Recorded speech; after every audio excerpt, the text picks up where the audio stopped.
7 questões extremamente importantes que vão ditar muito do que vai acontecer em 2023. O vídeo de hoje vai ser exatamente sobre isso. Espero que gostes e vamos ao vídeo.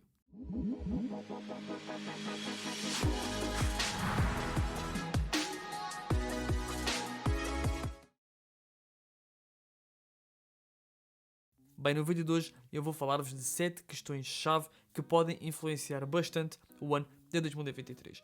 Este vídeo é um vídeo patrocinado pela XTB e, como tal, eu vou utilizar o documento que a XTB produziu sobre estas mesmas 7 questões-chave. O ano de 2022 foi marcado por muita incerteza, muita volatilidade nos mercados e quedas muito grandes no mercado, tanto da Bolsa de Valores como de criptomoedas. E o que é que vai acontecer em 2023? Será que o Fed vai mudar a sua política monetária? Será que a guerra entre a Rússia e a Ucrânia vai acabar? Será que a inflação vai começar a abrandar? É exatamente isso que nós vamos analisar no vídeo de hoje, ok? Por isso, sem mais demoras, vamos aqui ao computador ver então o documento que a XTB disponibilizou e que eu vou deixar também na descrição. Se quiserem aceder a este documento e analisarem por vocês, que é o ideal, tem o link na descrição para acederem a este documento. Mas estamos aqui então no documento da XTB, ok? 7 questões-chave para 2023 e, como podem ver, eu já delineei aqui algumas coisas que eu estive a analisar um bocadinho este documento e delineei aqui aquilo que eu acho que são as coisas mais importantes. Mas pronto, vamos então começar.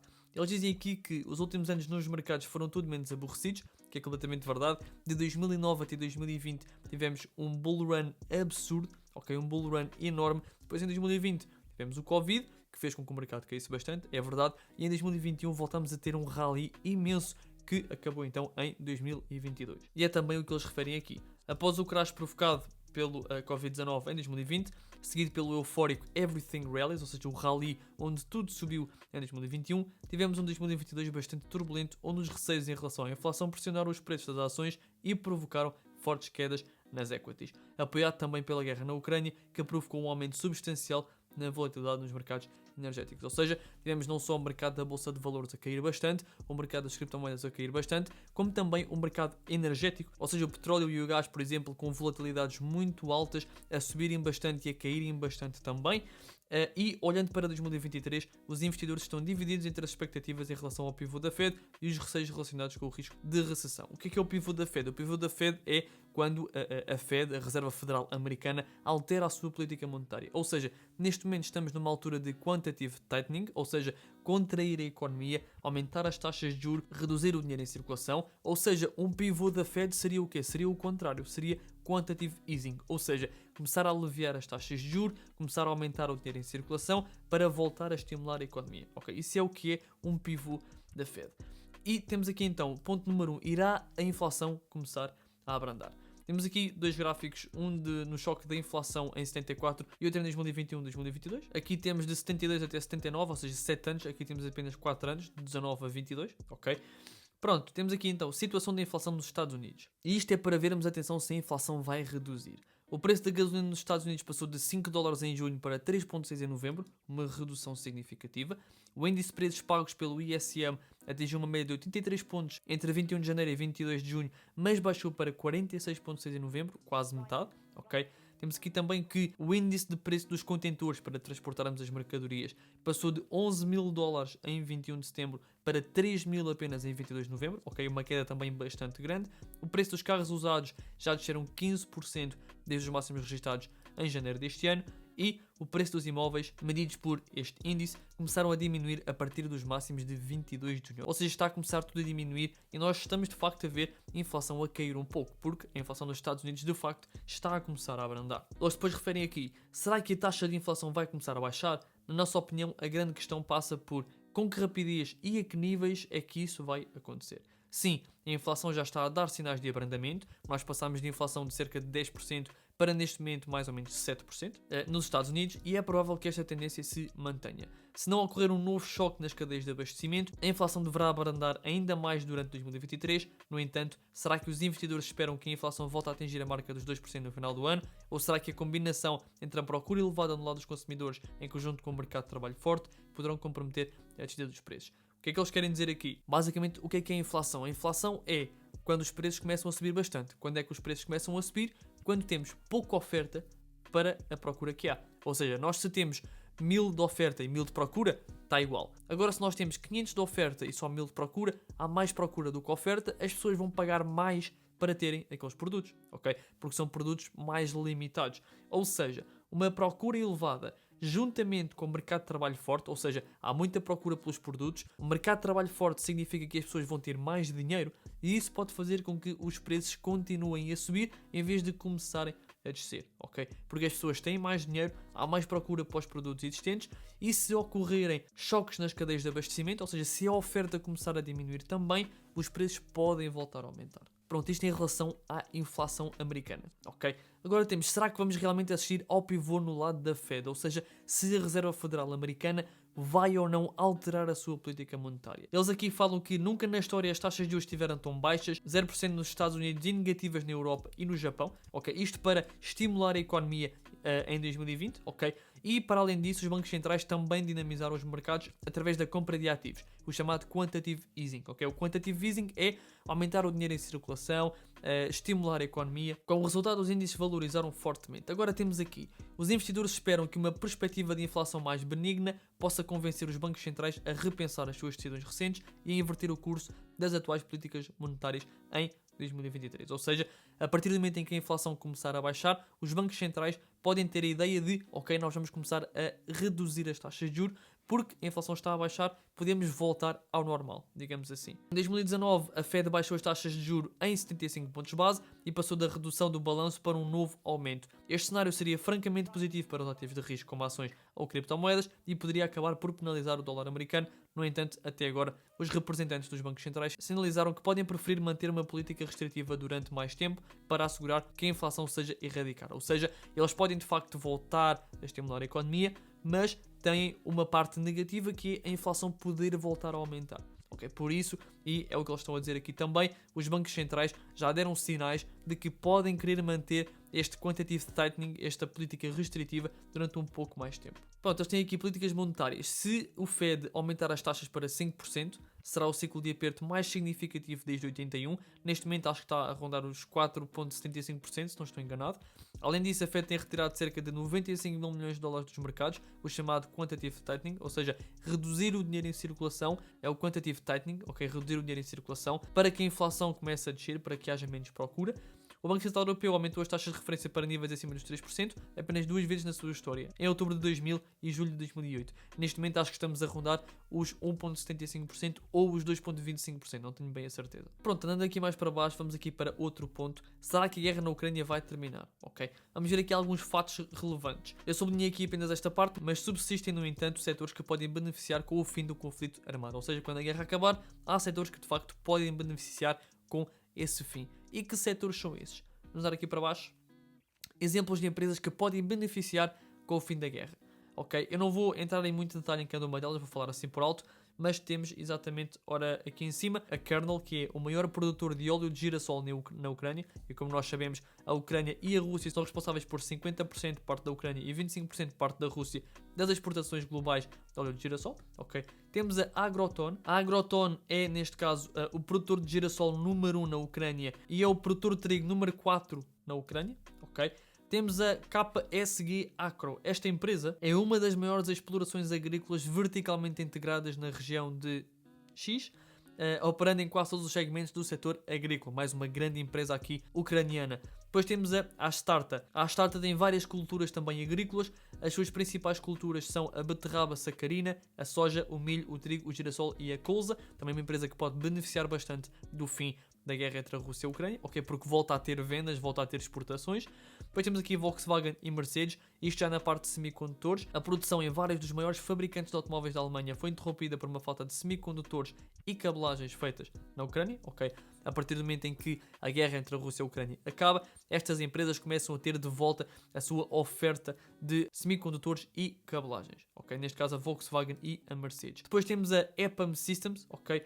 A plataforma de engenharia digital e consultoria que gerava cerca de 4% das suas receitas provenientes da Rússia e da Ucrânia, ok? 4% é bastante. Depois, por último, temos a PVH, é uma das maiores empresas de vestuário do mundo e proprietária das marcas populares Calvin Klein, Tommy Hilfiger e Heritage. Antes da guerra, a PVH gerava cerca de 3,6% das suas receitas provenientes da Rússia e da Ucrânia. Ok. Aqui temos aqui alguns preços de ações a 23/2 e a 12/6. Depois temos aqui as variações. Ok. A maior variação foi aqui por parte da Agroton, que passou de 6,66 por ação a 23 de fevereiro para 3,5 a 12/6, ok? Menos 47%. Depois vamos aqui ao nosso ponto 4. Poderá o mercado de criptomoedas recuperar dos escândalos de 2022? Ok? Até ao momento, cada mercado em baixa de criptomoedas criou poderosas oportunidades de investimento. Eu já falei um bocadinho do que podemos esperar para o mercado de criptomoedas em 2023. Tem o vídeo aqui em cima. Mas pronto, o que nós temos aqui é que cada mercado de baixa gerou um grande mercado de alta, ok? E apesar da queda dos preços e da incerteza, a adoção da tecnologia blockchain acelerou, com a queda da inflação e uma lenta flexibilização da política monetária. As criptomoedas podem voltar a cair nas graças dos investidores em 2023. Ou seja, cair nas graças dos investidores significa que podem aumentar em 2023, ok?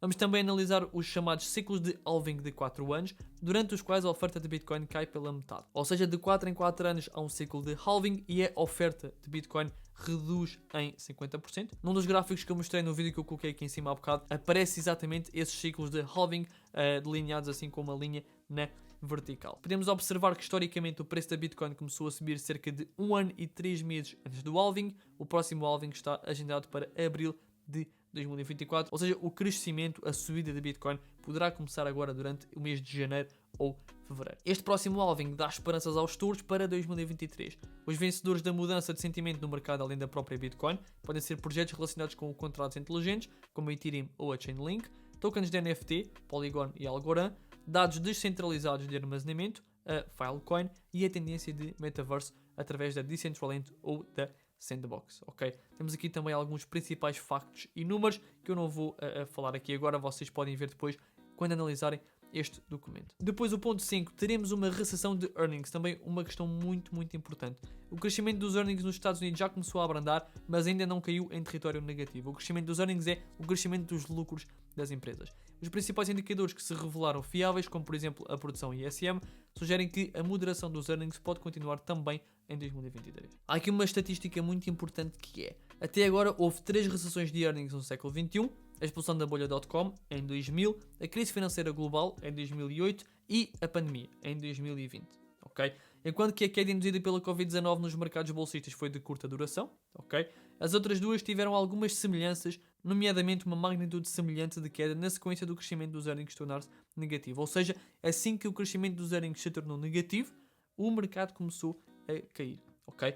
Desde o mês em que o crescimento dos ganhos se tornou negativo até ao mês em que o mercado bolsista atingiu o seu fundo, o S&P 500 caiu 33% e 29% durante a bolha das .com em 2000 e a crise do subprime em 2008. Embora isto não signifique que a bolsa de valores assistirá a uma queda semelhante caso o crescimento dos earnings se torne negativo, a recessão dos earnings tende a começar a meio de um bear market em vez de no início ou no fim. Ou seja, geralmente a meio do bear market os lucros das empresas começam a reduzir e aí sim começa um ciclo de queda maior, tal como aconteceu em 2000 e em 2008, ok? Temos aqui também alguns factos e números. Cada uma das últimas 10 recessões económicas dos Estados Unidos foi acompanhada por uma recessão dos earnings, ok? Ou seja, das últimas 10 recessões, todas tiveram redução dos lucros das empresas, por isso não parece que esta seja uma exceção.